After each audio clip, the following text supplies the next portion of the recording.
우리가 최근 중동 전쟁을 간접적으로 이렇게 봐봤는데 글로벌 각국이 향후 어떤 무기로 싸우게 될까 많이들 궁금하실 것 같습니다.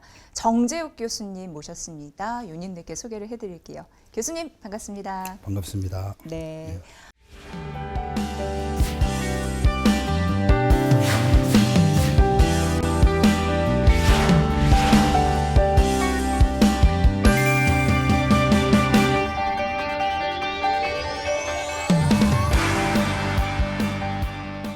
일단 최근에 봤을 때 이란 전쟁이 있고 미국과 이란 그리고 이전에 러시아 우크라이나 전쟁이 있고 이게 끝날 때까지 끝난 게 아니다. 뭔가 계속 늘어지는 느낌이 있어서 왜 그런지 혹시 아시나요? 왜 그런 건지. 네.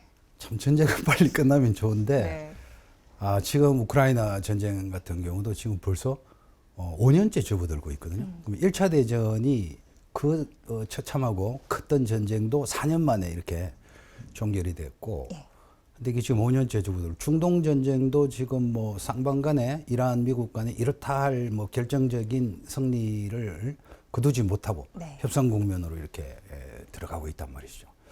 불과 20년, 30년 전만 해도 미국이나 러시아 같이 이런 최강대국이 개입한 전쟁은 이렇게까지 길지가 않았거든요. 걸프전 같은 경우도 거의 한 40여일 만에 끝났고 2003년 이라크 전쟁도 거의 한 40여일 만에 거의 유사한 기간이 끝났단 말입니다. 물론 그 후에 이제 이라크전 같은 경우는 이제 안정화 작전이다, 뭐 잔당 소탕이다 이래서 조금 이렇게 소요가 되었지만은 결정적인 후세인 정권을 전복시키고 하는 그런 승리는 40일 만에 종결이 됐다. 근데 지금 현재 전쟁의 양상을 보면은 그래서 이라크전이나 걸프전은 이렇게 결정적인 한 방을 가지고 단기간에 케어를 시키는 그런 게임이었다가 약간 이제 속전속결의 느낌인 그렇죠. 결정적 타격을 통해서 이렇게 초반에 승부를 보는 건데 현재 두 전쟁을 이렇게 보고 있으면은 지루한 난타전을 주고받으면서 끝까지 판정으로 가는 뭐 이런 양상의 이제 게임인데 그 배경은 뭐 여러 가지가 있겠지만요.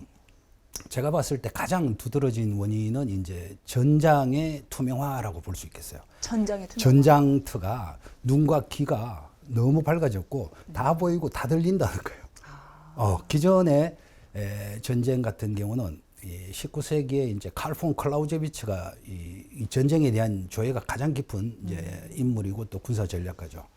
그분의 그 온워라는 저서에 보면 이렇게 돼서 전쟁은 시작된과 동시에 자욱한 안개로 휩싸인다. 그래서 누가 무슨 일을 하고 있는지 전혀 파악이 안 되고 그래서 그 속에서는 기습이나 기만이나 신속한 기동이나 통해서 다양한 전략 전술들을 구사하기가 가능하던. 그래서 뭐 전쟁도 빨리 끝낼 수 있고 뭐 그런데 오늘날 전장을 보면은 그런 안개들이 훤하게 거쳐가지고 누가 무엇을 하는지 거의 실시간으로 이렇게 파악이 된단 말이죠. 뭐 그럴만도 한 게 지금 하늘에는 수천 개의 위성이 떠 있고 또 각종 뭐 ISR이라고 하죠. 정찰 감시 자산들도 어마어마한 숫자로 있고 또 최근에는 드론까지 하늘에 띄어서 또 오픈 소스 정보까지 모든 이제 감시 수단들이 이렇게 발달이 되다 보니까 결정적 승리를 하려면은 원래 이제 대규모 집결을 해서 신속한 기동을 해서 뭐 적지 중심을 돌파해서 이렇게 승부를 보는 뭐 이런 식의 전장이 돼야 되는데 지금은 모이면은 포병이나 드론의 타격을 집중 포화를 받아서 이렇게 이제 되는 거죠. 우크라이나 전쟁도 마찬가지입니다. 지금 왜 이렇게 질이 밀려라 하냐면은 대규모 병력이 집결해서 신속한 돌파나 기동 그래서 결정적 승리를 따낼 수 있는 이런 환경 전장 환경이 안 된다는 거예요. 그리고 이제 트럼프 대통령이 이제 이란의 지상군을 투입할까 말까 이렇게 하다 끝내 안 했잖아요. 근데 뭐 언론에서는 그것이 이제 미국 내 이제 반전 여론이나 막 이런 건데, 근데 저는 그것은 반은 맞고 반은 틀린 것 같아요. 어떤 게 왜냐하면은 트럼프 대통령의 그 성향, 즉 그 승부욕의 끝판왕이잖아요. 그분이 지상군을 안 넣은 것은 이길 가능성이 없다는 거예요. 판단을 그렇게 했군요. 그렇죠. 그래서 지상군을 넣으려면 지금 현재 이란의 혁명 수비대 그대로 건재하죠. 그 다음에 그 숨겨놓은 60% 농축 우라늄 450kg을 또 확보하기 위해서는 뭐 상당수의 병력이 투입될 수밖에 없어요. 아까 말씀드린 것처럼 그렇게 투입이 되면은 전장 감시 체계에서 중국이나 러시아의 위성들이 보고 이란에게 실시간으로 정보를 주면은 트럼프 입장에서는 그거는 그렇죠. 좀 아무리 승부욕이 강하지만 예. 이 게임은 안 되겠다. 그래서 급박과 함께 이제 협상으로 모두 전환을 이렇게 이제 하게 된 그런 상황이로. 두 번째는 타격할 때 표적을 우리가 선정을 하는데 그걸 타겟팅이라고 하는데 그 표적 선정의 폭이 되게 좁아졌어요. 예. 뭔 말인가 하면은 이제 뭐 시청자분들이나 일반 국민들이 보실 때는 아니 왜 저기 뭐지 신속하게 종결을 하기 위해서 그 테헤란을 이제 폭격을 한다든지 뭐 러시아 같으면은 그 키우를 폭격하고 뭐 이렇게 인구 밀집 지역이나 적의 수도나 뭐 이런 거 과거에는 그게 가능했습니다. 그래서 신속하게 비교적 끝날 수 있었죠. 네. 예를 들면 2차 대전 당시만 해도 영국은 베를린, 런던을 히틀러 같은 경우는 사정없이 폭격을 했어요. 거기에 맞서서 영국 연합군 측도 이제 베를린을 이제 마음 놓고 있고 특히 미국 같은 경우는 일본에다가 원자 폭탄까지 히로시마 나가사키 할 정도로 표적에 대한 제한을 받지를 않았어요. 그 네. 타겟에 대한. 네. 그래서 오늘날 같은 경우에는 그 제한이 상당히 심해지며 첫 번째는 그 재래식 무기의 그 화력이 파괴력이 되게 높아졌어요. 그래서 공격을 하면은 상대방도 공격을 하고 그러면 서로가 이제 초토화되는 거기다가 이제 더 파괴력이 높아진 것은 핵무기의 등장이죠. 그렇죠. 예. 근데 핵무기가 옛날에는 이제 타부시했습니다. 우리가 타부시한다는 건 이거는 있지만 절대 사용해서는 안 돼. 사용하면은 너와 나 다 같이 죽는 거야. 그래서 그냥 이거는 이제 나 생존을 위해서 공격 못하기 위한 억제용으로 만들어 놓는 건데 최근에 보니까 이게 현대전이 계속 지루한 소모전으로 가다 보니까 핵무기 사용 가능성도 점점 높아지고 있는 거죠. 그래서 푸틴 대통령 같은 경우도 우크라이나 전쟁 중에 언제든지 전술핵을 사용할 수 있다. 또 전략핵이 아닌 전술핵 같은 경우에는 또 사용 문턱이 점점 더 낮아지고 있다. 그렇군요. 예. 그러니까 파괴력들의 무기의 파괴력 증가가 서로 그 인구 밀집 지역이나 주요 도시를 타격하는 이런 막 그렇게 해야지 전쟁 의지를 꺾어버리고 승리를 따낼 수가 있는데 그게 안 되니까 또 이렇게 지리멸렬하게 간다. 뭐 이렇게 네. 말씀드릴 수 있겠습니다. 지금 이란 전쟁, 그러니까 네. 미국 강대국이 붙은 거잖아요. 네. 근데 가만히 보면은 핵심 타깃이라고 해야 되나요? 네네. 정확하게 걸러내는 약간 핀셋 전략처럼 그렇죠. 그런 느낌이 들거든요. 그렇죠. 그럴 수 있는 강력한 뭐 무기가 있는 건가요? 이제 이걸 이제 카운트 포스, 카운트 시티라고 이렇게 나눠요. 카운트 시티는 제가 방금 말씀드렸던 인구 밀집 지역이나 뭐 이런 도시를 겨냥해서 하는 거고, 카운트 포스라는 것은 아주 정밀도를 가지고 정확하게 군사 기지나 군사 시설, 그 다음에 또 군사 전쟁과 직접적인 영향을 주는 시설, 요 정도로 딱 제한을 해가지고 이렇게 네. 요격을 이렇게 하는 것이죠. 그만큼 정밀 타격 무기가 급속도로 지금 발전돼 있다. 예. 앞으로 더 진화할 것이다. 네. 그러니까 마음먹은 대로 그대로 그 자리에 이렇게 타격을 할 수 있는 그런 경지까지 와 있다라고 볼 수 있겠죠. 네, 이게 전쟁이라서 가슴 아픈 일이긴 하지만 사실 이제 무기나 방산 이렇게 산업적으로 보면은 조금 다르게 볼 시각은 있는 것 같은데 최근 이런 중동 전쟁을 겪으면서 드론의 가치도 매우 좀 중요하게 부상한 것 같습니다. 맞습니다. 예. 이번 전쟁을 거치면서 어떤 무기가 인기가 많아진 건지 공격형인 건지 방어형인 건지 그거에 따라서 다를 텐데 좀 설명을 좀 부탁드리겠습니다. 예. 공격용 무기용이 거의 쌍끌이식으로 이렇게 수요가 증가되고 있다. 네. 것이죠. 그것은 이제 지정학적인 변화도 상당히 영향을 미친 것 같아요. 이번에 유럽 국가들이나 중동 국가들 또 아시아 국가들도 미국이 전쟁을 이렇게 하는 과정을 지켜보면서 그야말로 자주국방이 필수적인 시대가 왔구나. 스스로 자기의 어떤 국가를 지키지 않으면, 그러니까 트럼프가 뭐 전쟁 중에도 뭐 호르무즈의 그 나토 회원국들이 그 친구들이 안 도와주고, 네. 뭐 이렇게 그러니까 전쟁 끝나면은 그죠? 헤그세스 장관도 이 나토 문제를 다시 정리하겠다. 뭐 네, 탈퇴할 맞아요. 수도 있다. 네. 뭐 이렇게. 그러면 여태까지 소련이 되고 난 이후에 그 지켜주는 그 든든한 보호막이 나토라는 집단 방어 체제인데, 미국이 탈퇴해버리면 사실 미국이 거의 분담금을 많이 지금까지 내왔어요. 그거는 뭐 인정을 해야 되는 거고. 그 덕분에 유럽은 또 경제 발전에 많은 자기 어떤 버짓을 투자할 수 있었던 네. 것이고.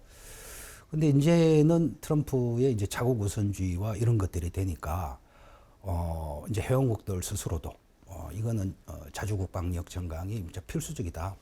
그와 함께 그래서 방위 생산 기반이라고 하죠. 시속적으로 무기를 생산할 수 있는 이 역량이 굉장히 강조가 되면서 지금 아까 공격용, 방어용 해서 뭐 구분 없이 네. 그 자주국방을 위해서 각국에서 필요한 무기들이 급증 수요가 이렇게 막 급증을 이렇게 하고 있는 이제 그런 사실이죠. 그와 동시에 이제 이런 이제 전통 무기 체계는 사실 하루아침에 자주국방이 되는 것도 아니고 또 돈이 많이 들어요. 그렇죠. 그다음 시간도 많이 걸려요. 그래서 전통 무기 체제는 비용의 장벽과 시간의 장벽이 있어요. 보통 얼마예요? 뭐 지금 천문학적인 단위라고 예, 보시면 됩니다. 예. 한 발 미사일 같은 거 뭐 한 발에 뭐 수천만 원 하는 것도 있고 저기 수십억 하는 것도 있고 네. 수백억짜리도 있고 네. 가장 적게 잡아도 이거는 몇십억 대는 기본적으로 예. 치는 거니까 그 한 발로 싸우는 게 아니고 또 여러 발을 구매한다고 생각하면 그래서 방산 시장이 그냥 황금알을 낳는 거죠. 천문학적인 시장이다. 근데 이런 비용의 장벽과 생산의 속도를 이제 감당하기가 어려우니까 자주국방은 해야 되는데 이제 이것을 우회할 수 있는 탈출구가 아까 말씀하신 그런 이제 저가형 비대칭 무기에 이제 집중을 하게 되는 겁니다. 빨리 생산할 수 있고 네. 저가로 생산할 수 있는 그게 이제 대표적인 것이 이제 드론의 등장이에요. 네. 드론 같은 경우는 뭐 요즘 많은 관심이 있는데 거의 시중에서 파는 모터와 배터리를 가지고 또 뭐 후방 조그마한 창고 같은 데서 3D 프린팅을 이용해서 이렇게 찍어내면은 이거는 조립을 이렇게 하는데 하루에 뭐 1000대씩도 만들어낼 수 있는 막 그런 이제 그럼 가격은 어느 정도로? 가격은 굉장히 다양합니다. 지금 저가형부터 저가형 드론은 지금 뭐 수십만 원에서 수백만 원 뭐 수십만 이렇게 원으로 전쟁 무기가 될 수 있는군요. 그렇죠. 이제 이 드론이 왜 이 배경을 잘 알죠. 드론을 왜 이렇게 부각이 받고 드론이 이렇게 이제 인기를 얻느냐 하면은 전통 무기를 생산하는데 아까 비용의 장벽과 시간의 장벽이 있다고 했잖아요. 근데 드론은 그것을 다 이렇게 해결해 주는 거예요. 네. 그리고 민간에 이미 상용이 많이 돼 있어서 그것을 갖다가 몇 가지 뭐 수리탄이나 RPG탄이나 이렇게 부착을 하면 이게 무기로 네. 되는 거예요. 원래는 드론이 이제 매니아들의 레이싱 게임이나 뭐 이런 걸 통해서 이렇게 많이 확산이 돼 있는 상태인데 저거를 군대 무기에 한번 적용을 하면은 저기 카메라를 달면은 정찰 감시가 되고 수류탄을 들면은 이제 폭탄 자폭기. 자폭 드론이 되는 것이고 예, 예. 이러다 보니까 이제 인기를 많이 얻게 된 거죠. 근데 우리 방위 산업에 있어서 드론이 이제 뭐 게임 체인저다. 새로운 미래의 성장의 동력이다. 막 이것까지는 저는 뭐 인정이 되는데 이것이 전장의 주역이 될까? 앞으로요? 그렇죠. 지금 아주 네. 요긴하게 이제 사용을 하고 있고 예. 하지만 전체적인 전쟁의 맥락에서 봤을 때 전장의 주역은 아직까지도 전통 그 재래식 무기다. 전차. 뭐. 레거시 그렇죠. 무기요. 네. 왜냐하면은 전선을 돌파하고 영토를 확보하고 점령해서 유지를 하고 있는 것은 결국 보병과 전차, 포병 뭐 이러한 예. 전통 무기 체제. 그다음에 방어선을 돌파하기 위한 강력한 파괴력을 이렇게 가진 것은 여전히 전통 무기 체제입니다. 그래서 드론은 그 체급이 낮아요. 체급의 한계가 있어요. 전통 무기에 비해서 방금 말씀드린 것처럼 파괴력 분야도 월등하게 차이가 납니다. 155mm 포탄 같은 경우는 소위 말해서 수십 킬로 정도의 TNT가 들어가 있다고 보면 돼요. 그다음 제이담 같은 경우는 벙커바스터 같은 뭐 이런 경우는 GBU 같은 경우는 뭐 수백 킬로인데 드론은 불과 수류탄 하나나 뭐 이렇게 RPG 탄약 2개 정도 이렇게 네, 들어가 있는 네. 이제 FPV를 얘기합니다. 아주 초보형 이제 드론이죠. 그래서 어떤 뭐 결정적인 뭐 파괴력을 지니는데 한계가 있고 이건 또 비가 오거나 바람이 불면 씌워야 되는 무기예요. 이 기상에 드론이, 예. 기상의 영향도 많이 받습니다. 예, 예, 예. 물론 이제 대형 드론을 만들 수도 있죠. 이 샤헤드 같은 뭐 그런데 좀 크기도 크게 만들고 폭탄도 많이 장착을 할 수 있지만 그렇게 되면은 드론의 묘미를 살리지 못합니다. 드론은 원래 조용해야 되고 작아야 돼요. 네. 그게 드론의 묘미입니다. 그래서 네. 보이지 않는 곳에 갈 수 있고 보이지 않는 곳에 들어가서 타격을 할 수 있는 이게 이제 드론의 최강점인데 그거를 점점 이렇게 무인기를 확대하다 보면 드론을 무인기처럼 확대하다 보면은 기동과 속도가 벌써 방해가 받게 되고 또 레이더에 너무 쉽게 또 잡히게 되는 거예요. 근데 그런 한계가 있는 것이죠. 그 다음 결정적인 또 이유 중에 하나는 이게 안티 드론의 등장이에요. 안티 드론은 드론을 또 맞서서 그렇죠. 방어하거나 공격하는 그렇죠. 드론을 얘기하는 거죠. 그럼요. 네. 예. 되게 말씀하셨다시피 흥미로운데요. 예, 예. 드론 대 드론. 예. 그렇죠, 그렇죠. 예. 그래서 원래 이 무기 체계의 이 그 발전 과정을 보면은 창과 방패의 싸움이에요. 네, 새로운 창이 나왔다, 드론이 나왔다 하면은 예. 반드시 새로운 방패가 등장하게 돼 있습니다. 근데 그게 얘가 같은 주역이 되기 전에 체급의 또 유형의 드론이다. 그렇죠, 그렇죠. 예. 예를 들면은 드론이 저가형이라 하잖아요. 그러면 더 저가형으로 잡을 수 있는 이런 방패가 등장을 이제 지금 개발을 하고 있잖아요. 그래서 안티 드론의 등장이 역시 이제 드론이 막 전장의 어떤 그 중추적인 역할을 하고 주역으로서의 어떤 역할을 하는 거기에 한계를 부여할 것이다. 네.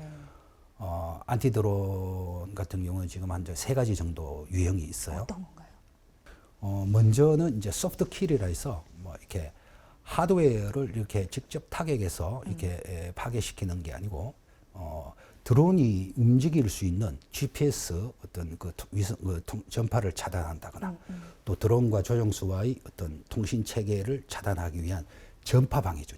네. 제밍을 쏴서 네, 이렇게 네. 이제 하는 두 번째 유형은 이제 하드킬이에요.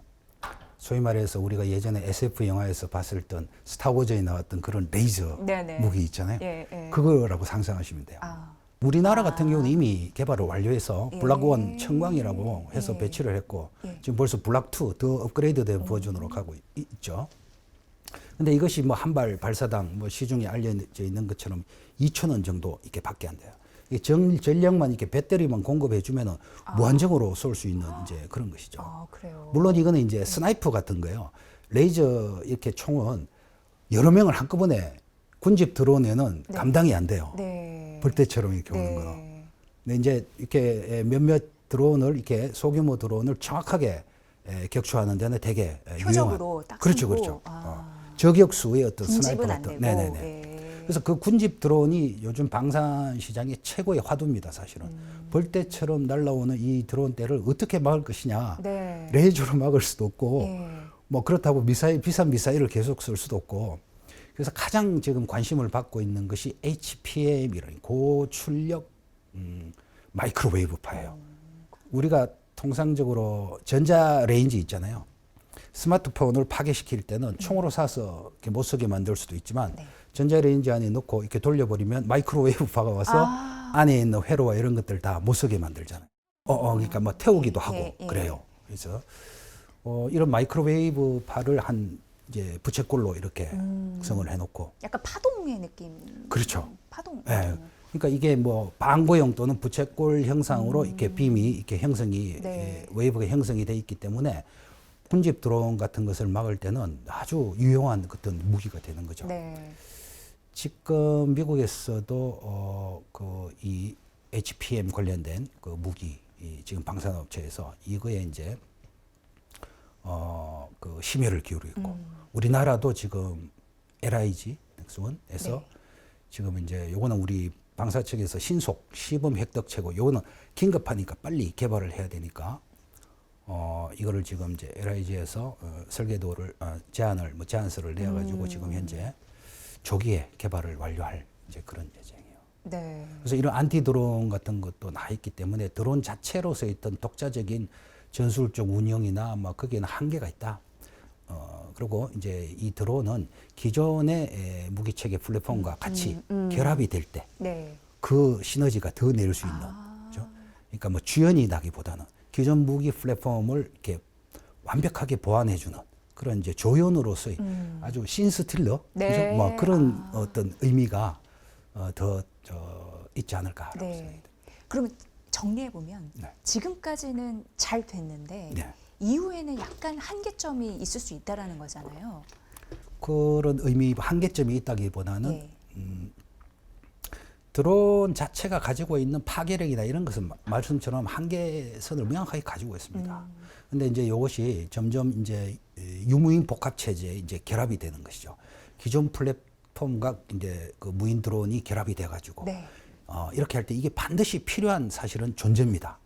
예, 무인 드론과 또 그다음에 무인기 같은 것은 기존 전차나 또는 뭐 기존 전투기와 반드시 결합이 되어 가지고 네. 차세대 어떤 전장을 이끌어갈 중요한 하나의 이제 수단임은 분명하다.